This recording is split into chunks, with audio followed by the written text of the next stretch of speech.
حضرت عباس روایت کرتے ہیں، فرماتے ہیں کہ جب بندہ خوف خدا سے روتا ہے اور خوف خدا سے اس کے بدن کے رونگٹے کھڑے ہوتے ہیں تو فرماتے ہیں کہ اس کے گناہ ایسے جھڑتے ہیں جیسے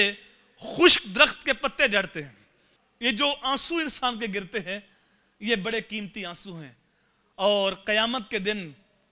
ان آنسو کی قیمت سامنے آئے گی۔ میرے حضور نے تو یہاں تک فرمایا کہ دامت العاصی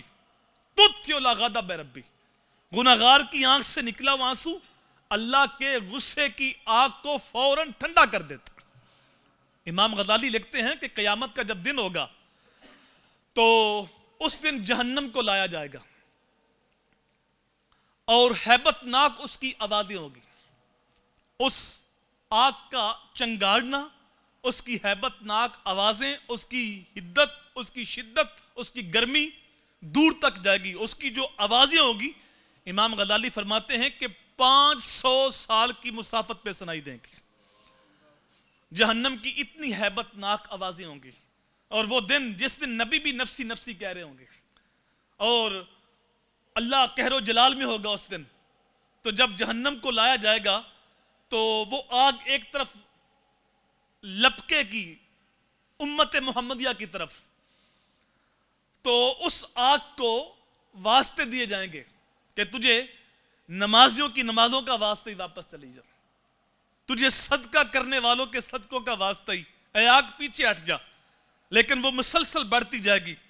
اس کو روزے داروں کے روزوں کا واسطہ دیا جائے گا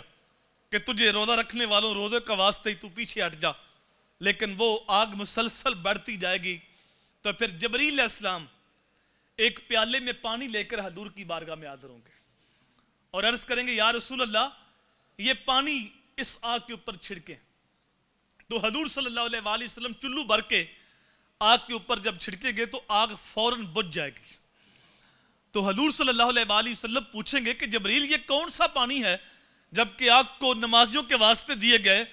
روزوں کے واسطے دیے گئے، صدقے کے واسطے دیے گئے، لیکن آگ نہیں بجھی، لیکن اس متبرک پانی سے آگ بجھ گئی، یہ کون سا متبرک پانی ہے؟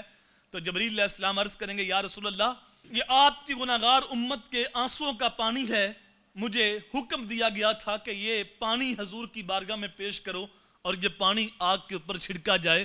تو گناہگار کی آنکھ سے آنسو نکلا ہو تو اللہ تعالیٰ کے غصے کی آگ بلکہ جہنم کی آگ کو بھی ٹھنڈا کر دے گا۔